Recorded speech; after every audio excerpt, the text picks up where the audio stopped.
Social media that will because press these them. things are coming out now. Exactly. You understand? They're running for cover. They're ducking and hiding. But let's see how long they will duck. Can hide for exactly. You understand? Like I said, this country have to shut down. You got to bring it to a complete halt Yes.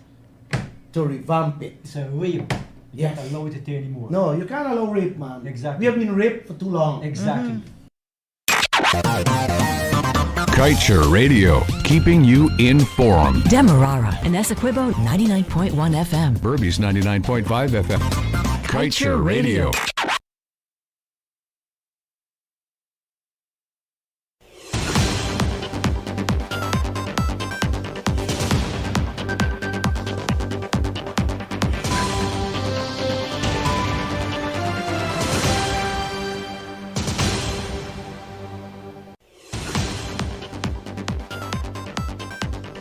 Hello, thank you for tuning into Kaieteur Radio. I'm Kevin Smith and welcome to your news at noon. These are the top stories we're tracking.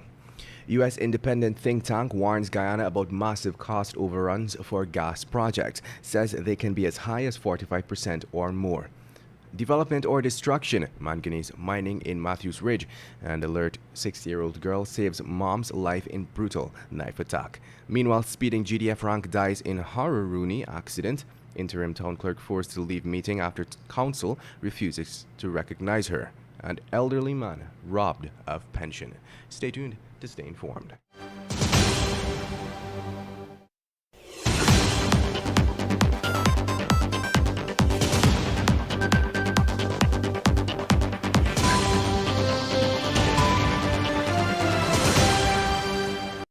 Guyana is now a full-fledged oil-producing nation. But how much do you know about this valuable yet finite resource? On our radio program, Guyana's Oil and You, we strike at the heart of every issue with informed views and credible data. The time is now for you to arm yourself with insightful knowledge on your oil wealth. And now for the news in detail. The risks to government revenue from inflated exploration expenses are significant, but they pale in comparison to the risks of inflated expenses during the development phase of oil and natural gas projects. Oftentimes, these inflated costs run into the tens of billions of dollars. This was noted in many public instances that were researched by U.S. independent think tank, the Center for Public Integrity, or CPI.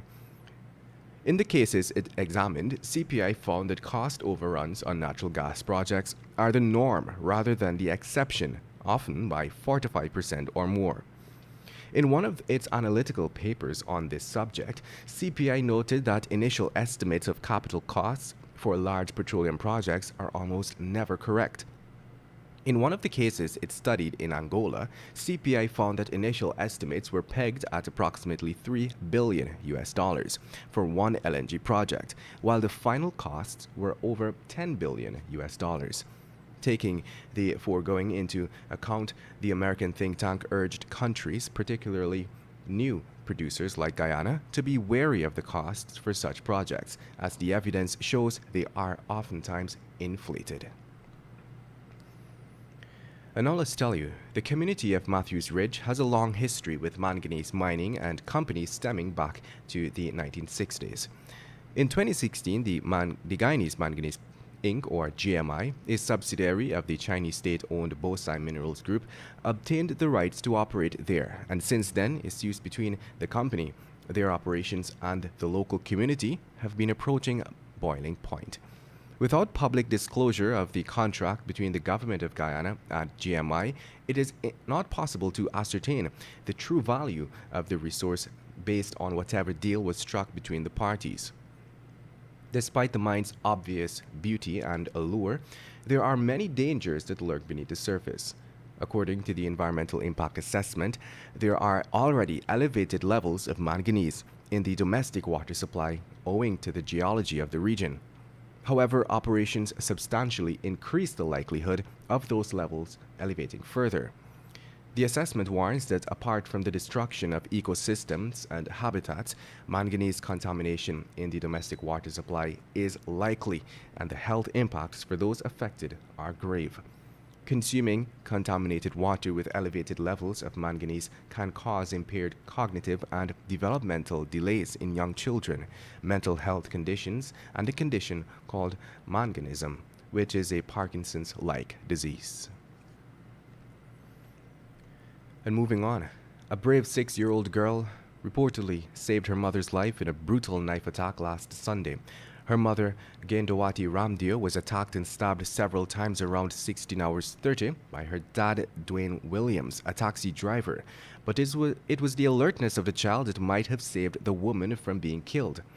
On Sunday, Williams showed up at Ramdio's home uninvited and launched a brutal knife attack on her and other family members who had intervened. The entire ordeal was captured on CCTV camera and showed the moment Williams entered the yard and also the moment he went berserk. As investigators reviewed the CCTV footage of the incident, the little girl could be seen kneeling in the yard just in front of the house. The girl bowed twice to the ground before running out of the gate. Ramdio learned later that her daughter was actually praying to God for her safety before she ran off to get help. Dwayne Williams has since been remanded to prison for attempting to murder his ex-wife and grievously wounding her mom and cousin. Williams was charged at the Lenora Magistrates Court yesterday and is expected to make his next court appearance on September 14th. And more troubling news, a speeding GDF rank yesterday succumbed while receiving treatment for the injuries which he sustained from an accident on the Haruruni Public Road on the Linden-Susdike Highway. Dead is 26-year-old Wilmot Ward of Central Amelius Ward, Linden. According to police, Ward was heading home in his motor car when he lost control of the vehicle as a result of the rate of speed that he was driving. Ward ended up on the western parapet where he fell onto the driveway of Scotty Creek and received injuries to his body. It is understood that he was picked up by public-spirited citizens in a semi-conscious condition and was escorted to the Diamond Diagnostic Center, where he was seen and examined by a doctor, but later succumbed to his injuries. As a result, his body was escorted to the Memorial Gardens mortuary, awaiting a post-mortem examination. And moving on, interim town clerk Candice Nelson was forced to leave the statutory meeting of the Georgetown Mayor and City Council on Monday after City Mayor Ubraj Narain and several councillors told her that the council would not recognize her or include her in the proceedings.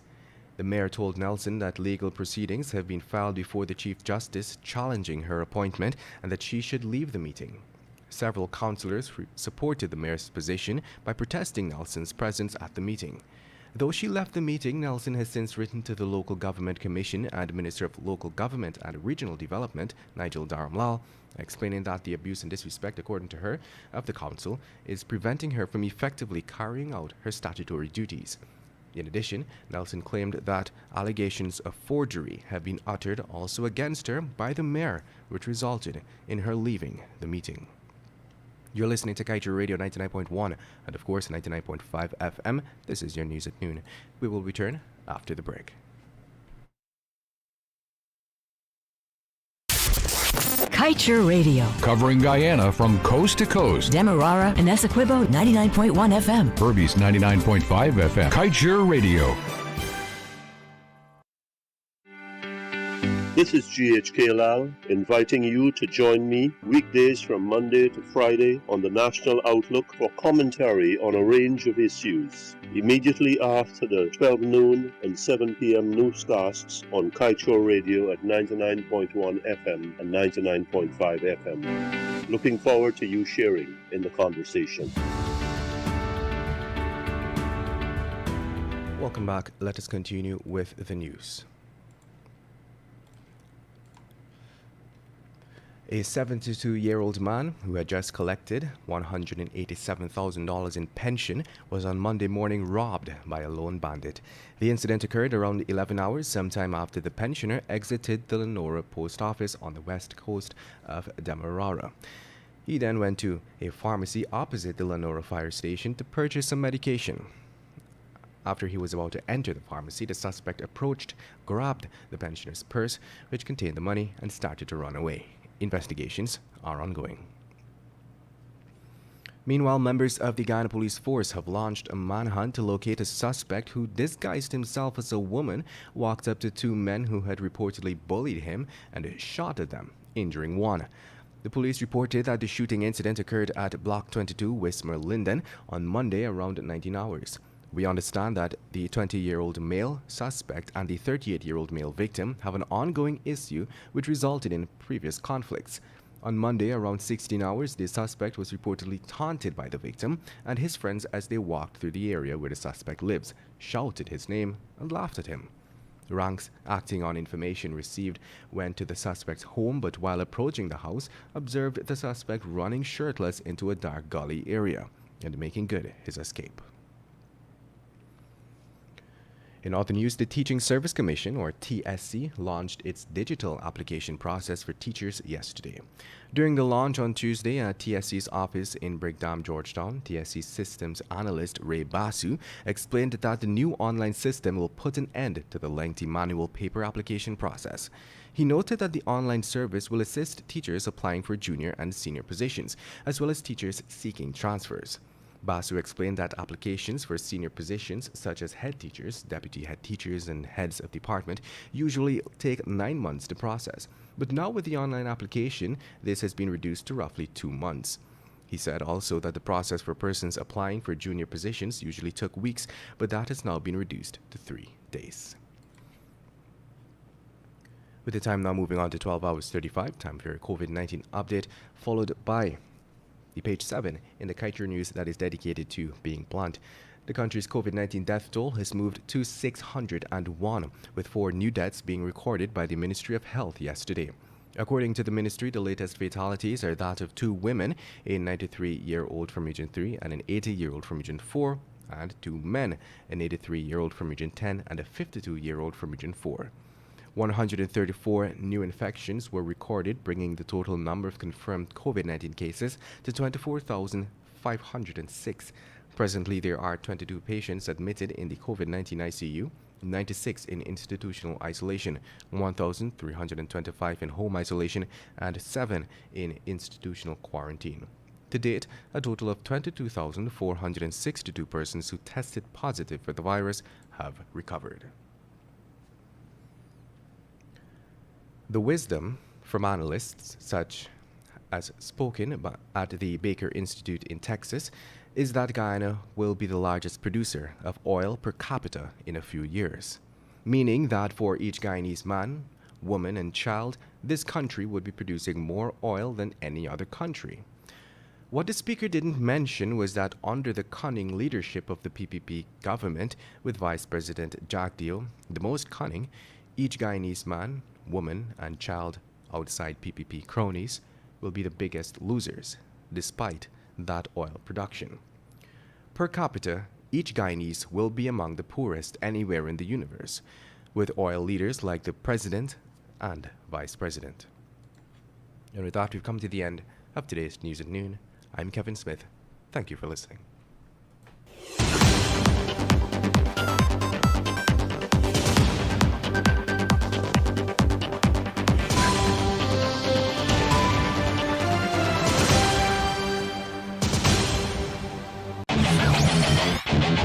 Want value for your advertising dollar? Then place your ads on Kaieteur Radio's newscasts. Streamed live on 6 different mediums, reaching hundreds of thousands. Advertise today and watch your dollar grow. Call us on 225-8465 or 226-8210 today.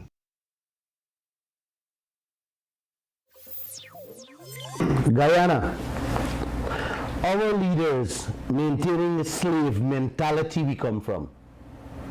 We have so much wealth, brothers and sisters. The whole world is talking about us, including Dubai. And our leaders putting our brothers and sisters back into the cane field, in that burning sun, for cut cane and plant rice, to continue being slaves, while the foreigners draining the country with our resources. Guys, I use that word draining because it cannot be replaced our gold, our diamond, our bauxite, now our oil, when it is gone forever. What is left for our children, I ask? Look at what Bai Shenlin has done and still doing to us. Look at what Omai has done, and they are back into our gold fields by these leaders. Bosai, Rusal in our bauxite industry, and many, many other multinational companies here. What have we gotten from these people? What have we learned from these people? Nothing. And we're continuing to make the same mistakes over and over. What have we gotten? I am asking that questions to our leaders. You know, I don't like to use this word morons, but we have them for our leaders. You know what they're telling us? Guyanese getting jobs from these people. What kind of flicking jobs you guys talking about?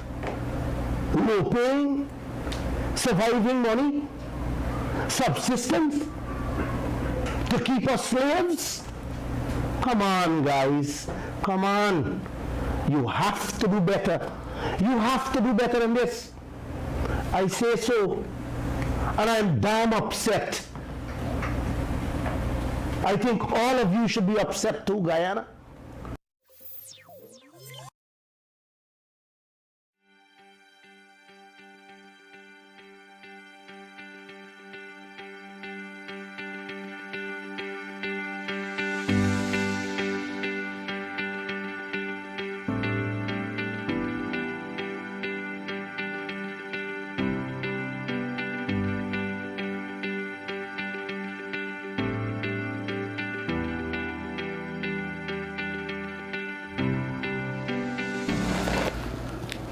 Welcome to Kaieteur Radio 99.1, 99.5 FM. This is the National Outlook. I'm GHK Lal. It's Wednesday, August 25th. VP tells diaspora no high-paying jobs in government. Says come and explore opportunities in the private sector. That was last Sunday's Kaieteur News paper. I agree with him again. And I'll tell you why I do. There are no high-paying jobs in government. Let's be very careful here. You can make a lot of money doing consultancies, working for a subsidiary or a local company that has a relationship with Exxon, some downstream or shore-based, some one of these factories or plants that they are putting up all over the place. I think that's where Guyanese can bring their skills and their time and their energy and all the things that they've learned in the United States, particularly North America and Europe, but especially in the United States where most of us have been. That's where they can come and make money in the private sector. The government jobs, the high-paying government jobs, the VP spoke accurately. Those jobs are reserved for party activists, party loyalists, and party faithful. Those are the people who were around the Arthur Chung Center. I think they call them guardians of democracy and whatever else they call them. Those were the people who were running around from Ashmin to GCOM to Arthur Chung to wherever else they went, guarding ballot boxes, posting on social media, and so on and so forth. And generally being there for one political party or another. It is the nature of public service that the plum jobs goes to the victors. To the victors go the spoils. So diaspora members who were very much aligned with the PPP before, when it was in opposition, during the elections, during the 19 months, who gave it money. Those are the people who are going to be in the high-paying government jobs. Those are the people for whom doors will be open and phones will be answered. So if you're a regular diaspora member, and all of us have family who lives outside, siblings or children maybe, cousins, what you name it, good friends, neighbors, and they want to come back and give back, they should not be depending on government. Look, a quick segue here. I came back here just over 8 years ago, and from the inception, it's like, what can I do to give to this country? It's not what government can give to me. John F. Kennedy, in his inauguration address in 1961, said, ask not what America can do for you, but ask what you can do for America. I'm saying to Guyanese in the diaspora, ask not what Guyana can do for you. Ask what you can do for your fellow Guyanese. Yes, I agree, come back, but come back and do like I did. Give in the health sector field, give in the education field, health sector, hospice visits, hospice care. Lots of people have skills. Come here and do that. Go and deal with students, young students. Mentor them, teach them, help them. Go in business, make money if that's what you're about. You should have made your money in the States or in Toronto. So if you're coming back here now to look to you have a right to do so. But I say the prospects are not good unless you go into the private sector. On this one, I agree with the Honorable Vice President. I think he's got it right. I think he spoke frankly, and that's the way it should be. I wish he will do so on many other things related to oil, governance, and natural resources on the whole. Until tomorrow, I'm GHK Lal on Kaieteur Radio 99.1 and 99.5 FM. This was the National Outlook.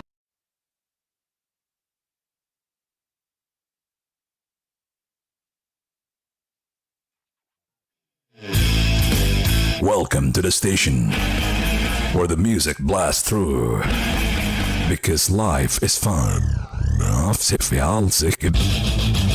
With 99.1 FM.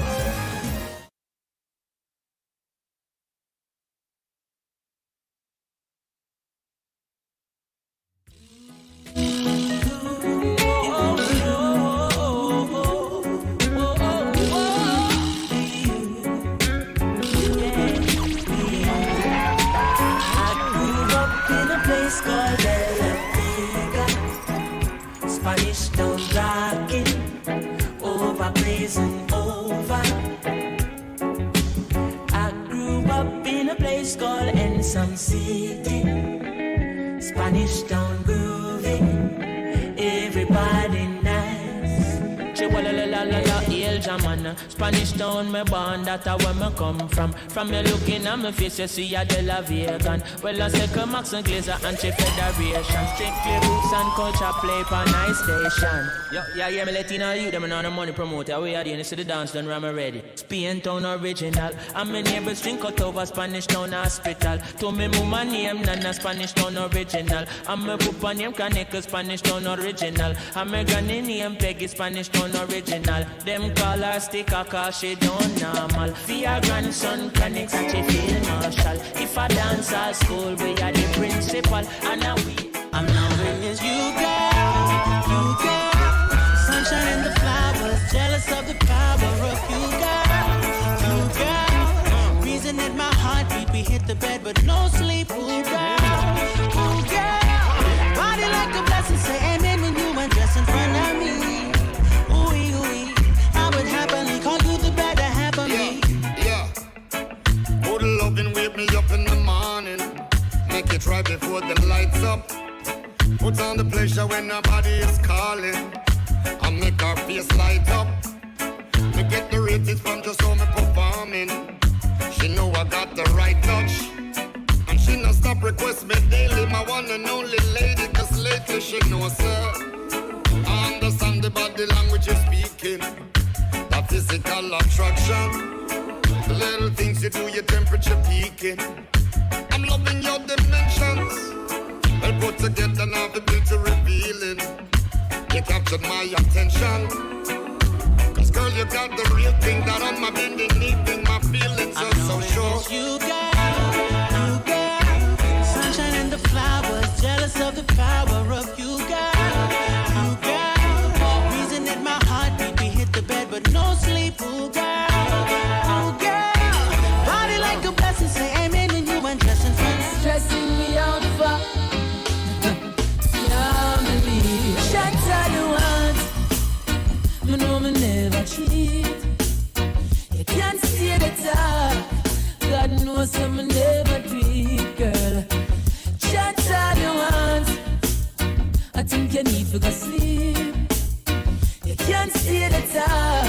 You don't see a friend of my love of me, girl. Now listen to me. See all the news that them a carry and the text with them a send. Now listen to them. And all the rumors them a spread and I say you and them a friend. How she a look me then? She see me on the road and ask me if I find it. Oh, no, hey. Me say you can't love nobody when they love themselves. You can't find true love if you are run down well. Say you can't love nobody when they love themselves. Cause some no one no love them one psychological ill. You can't love nobody when they love themselves. You can't find true love if you are run down well. Say you can't love nobody when they love themselves. Cause then they love alike but against on it a melt. Oh